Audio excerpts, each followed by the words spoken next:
Tenés un trabajo también sobre políticas de ingresos tributarios.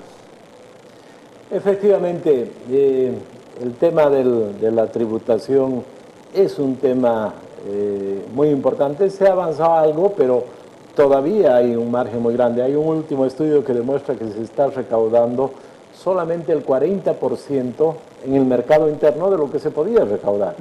Entonces ahí sugerimos una serie de medidas para que la gente vea qué es lo que se hace con sus impuestos para que pague más.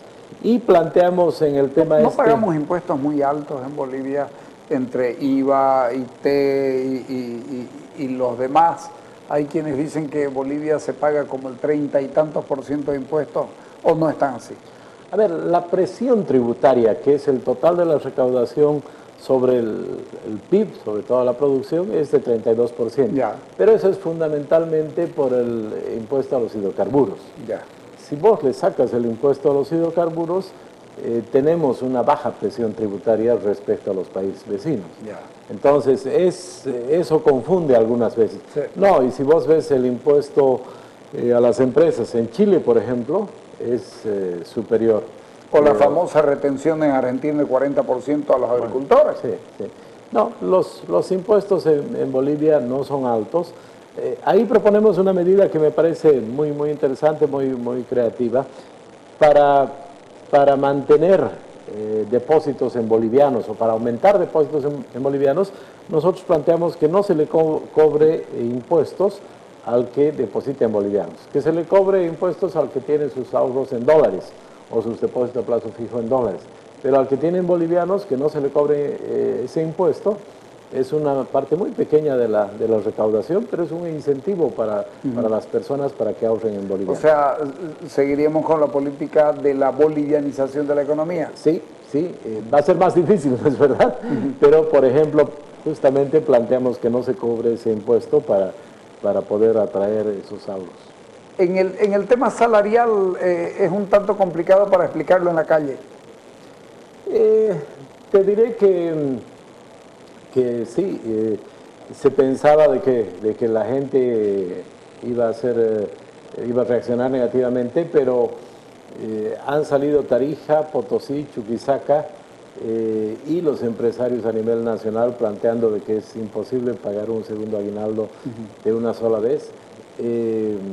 Y por otra parte, esta mañana escuchaba yo de que la Federación de Pequeños Empresarios, las FEDEMIPES, Federación de Pequeños Empresarios y Microempresas, ha planteado que efectivamente no están en condiciones de pagar y además que son un sector muy golpeado en el último tiempo, porque hacían una revelación interesante.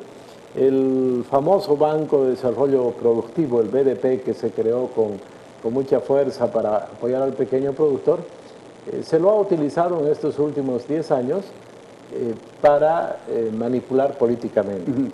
El premio de castigo. Claro, si vos eres de un sector que está en la CONALCAM, en cualquiera de esos movimientos sociales que apoya al gobierno, que aporta, que va a las manifestaciones, a las presentaciones, puedes tener créditos. Pero si no estás en uno de esos sectores, si no tienes aval político, no tienes recursos. Entonces, los pequeños y microproductores, microempresarios del país señalan de que este gobierno ha sido como otros gobiernos que no les ha dado ningún apoyo ni ningún incentivo. A ver, la gente dice, aquí lo que hay que apoyar es a los exportadores, a los grandes, todas estas cosas. Los exportadores están en problemas, ustedes también han visto este asunto. Vos has dicho el 80 y tantos % del trabajo lo generan los pequeños, ¿verdad? 85% del empleo en Bolivia es generado por la pequeña y microempresa. Entonces, ahora eso no quiere decir que hay que olvidarnos del resto, ¿no? Porque el gran ingreso, finalmente, el ingreso de divisa, lo generan los exportadores que están pasando un mal momento. Sí. ¿Sí? Planteamos ahí medidas muy concretas, que se eliminen, por ejemplo, las cuotas de exportación. no tiene sentido de que el exportador La licencia previa y tenga que sufrir todo ese calvario y que muchas veces se presta a todo tipo de extorsiones y chantajes, ¿no es verdad? Ya sean políticos, ya sean económicos. Más bien hay que ver la forma de apoyar a los exportadores porque con este problema del tipo de cambio cada vez les es más difícil competir. Entonces, desde luego que hay que apoyar a la exportación. Ese absurdo del gobierno, ¿no? El ministro dice, no, estamos protegidos, estamos blindados, porque hemos generado una economía interna gracias a los bonos. Los bonos son 500 millones de dólares. Las exportaciones son 10.000, 11.000 millones de dólares, 20 veces, ¿no es verdad? Entonces no se puede sostener de que la economía crece gracias a esos 500 millones de dólares. Imagínate, en 10 años, esos 500 millones de dólares han significado 5.000 millones de dólares. Pero las exportaciones en los últimos 10 años han significado 100.000 millones de dólares, 20 veces más. Entonces, lo que hay que cuidar más que todo es la exportación. También los bonos, también la parte interna, pero no puedes descuidar la exportación. Hablas de algo que parece cíclico, el tema del pacto fiscal. ¿Qué tan importante es el pacto fiscal en la economía que se viene, en una economía pobre ya?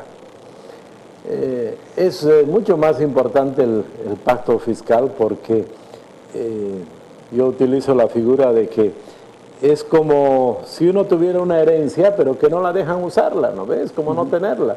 Entonces, las regiones que tienen recursos y las que no tienen más aún, no tienen certidumbre acerca de sus ingresos. El gobierno juega mucho con los recursos y no hay una certidumbre, no se puede planificar el desarrollo regional a mediano plazo.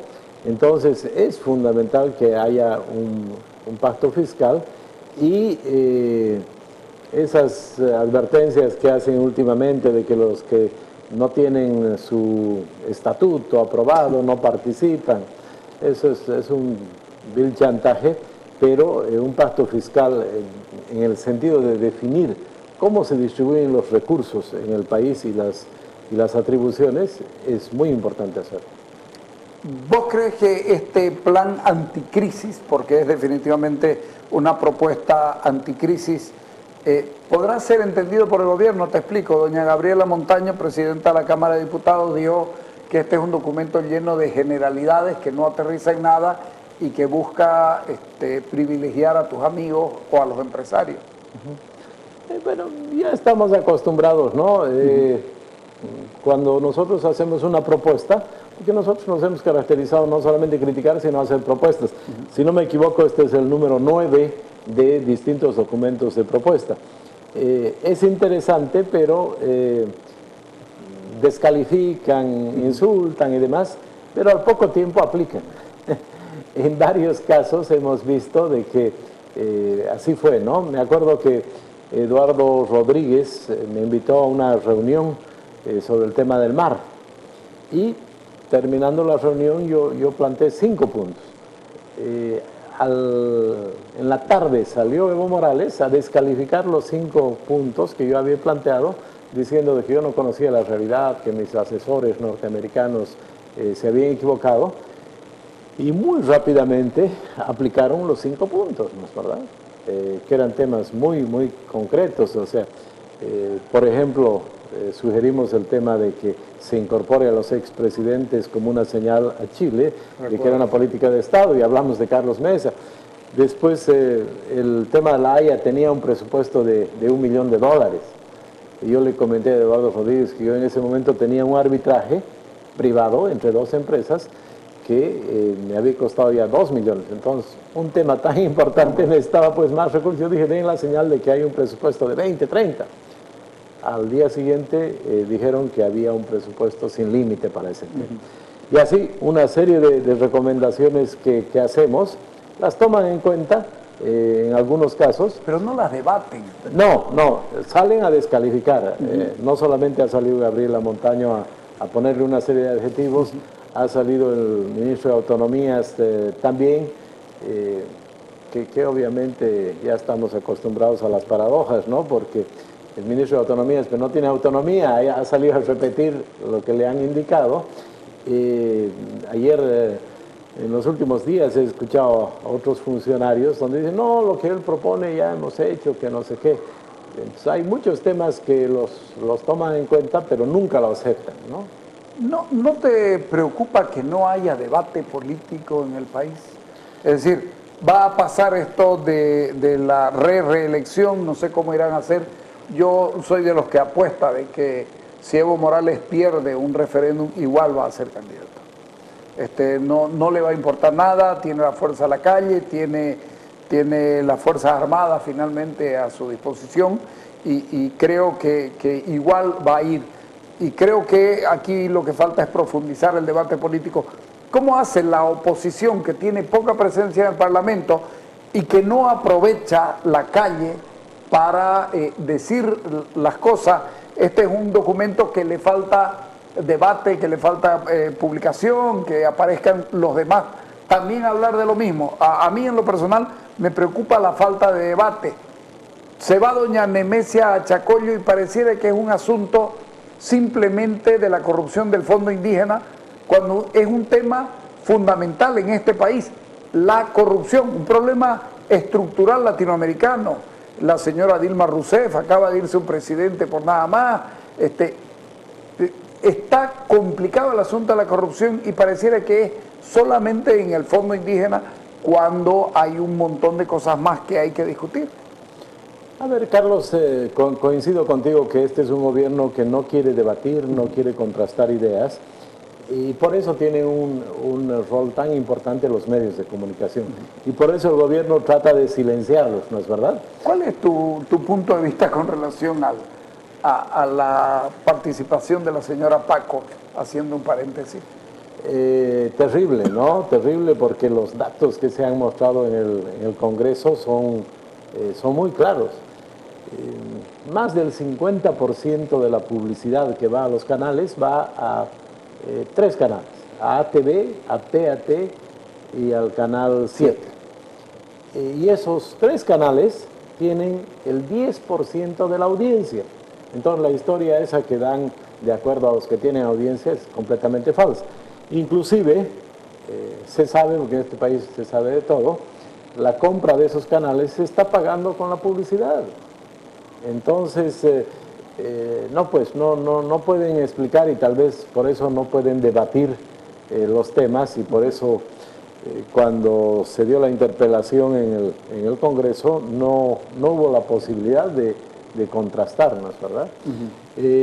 Ahora, es interesante, sí, hay restricciones para debatir, para transmitir, pero a través de los medios que quedan, la población asume muy claramente, ¿no? La población se da cuenta perfectamente. Por ejemplo, en el tema del proyecto Bolivia Cambia, Evo Cumple, cuando nosotros demostramos que la mayor parte de la inversión se fue a canchas deportivas, eso ha permitido que la gente abra sus ojos y yo he escuchado en Potosí, en Pando, en Tarija, en todo lado, que en poblaciones pequeñas la gente dice, ya, está bien que haya cancha, pero no solo cancha, ¿no ve? Queremos escuela, queremos salud. O sea, yo creo que este tipo de discusiones permiten que la población perciba de que no es pues el sumum del desarrollo que te hagan una cancha de fútbol de césped sintético, ¿no? Pero ¿sos consciente de que el tema de la corrupción no se ha debatido como se debe debatir todavía? ¿Que solamente ha aparecido un poquito de la corrupción que hay? Es impresionante cómo el gobierno tapa el tema, ¿no? Si vos revisas los medios paraestatales, los canales o los diarios, no hay prácticamente noticias sobre el Fondo de Desarrollo Indígena. No hay. No hay noticias sobre las barcazas chinas. No hay noticias sobre una serie de temas de corrupción. Pero por suerte todavía hay algunos medios libres donde se puede denunciar, se puede ver, porque toman represalias con la gente también, ¿no es verdad? Hay mucha gente que no se anima. pero estamos viendo de que alguien me decía, algo que coincido, me decía claramente los libros de historia van a decir la izquierda latinoamericana fracasó en su intento, fundamentalmente por la corrupción, ¿no? Venezuela, Ecuador, Bolivia. ¿Y qué va a pasar, Carlos, cuando el 6 de diciembre, el domingo 6 de diciembre, haya elecciones en Venezuela y el oficialismo pierda por 70-80% que gane la oposición? O sea, son factores muy importantes que habrá que irlos observando, porque efectivamente, así como se están cayendo varios de estos gobiernos por corrupción, ahora en Venezuela, vamos a ver, aceptan su derrota, hacen autogolpe. Por eso te digo, don Evo Morales aceptará que le digan no a la reelección. Bueno, por eso justamente... ¿No te preocupa desde ahora? Mira, cuando ganamos en la Ciudad del Alto, había mucha gente que pensaba que iba a haber violencia, que iba a haber fraude, pero la corrupción era tan evidente en la Ciudad del Alto. Terrible. Que fue muy contundente la victoria de Soledad Chapetón y de Unidad Nacional. Y no pudieron hacer más, ¿no es verdad? Amenazas, que no vamos a gobernar con ella, que vamos a hacer esto, vamos a hacer el otro, pero la población estaba muy clara de que no iba más con esa administración. Entonces, cuando la población se da cuenta de que le están robando, que le están engañando, es muy difícil hacer frente a eso, ¿no? ¿Tenés fe entonces de que finalmente la población reaccione por ese lado, de la vía más democrática posible, pero que reaccione por ese lado, que sienta que le meten la mano al bolsillo y que comience a quejarse? Además de que se le va a caer la economía y ahí va a ser más notorio, porque la pobreza con plata es llevadera, ¿no? Carlos, creo que la lección de la elección municipal pasada, que el MAS ha sido derrotado en la ciudad más pobre de Bolivia, la ciudad del Alto, la ciudad donde hay mayores índices de pobreza, la ciudad donde tenía más apoyo el actual gobierno, la ciudad donde la población tiene menores niveles de educación, nos muestra de que para darse cuenta de la corrupción, del engaño, no se necesita estudiar ciencia política, ¿no es verdad? La población se da cuenta y ve cómo le roban, cómo le engañan y reacciona. Ok, te agradezco por venir. Gracias, Carlos.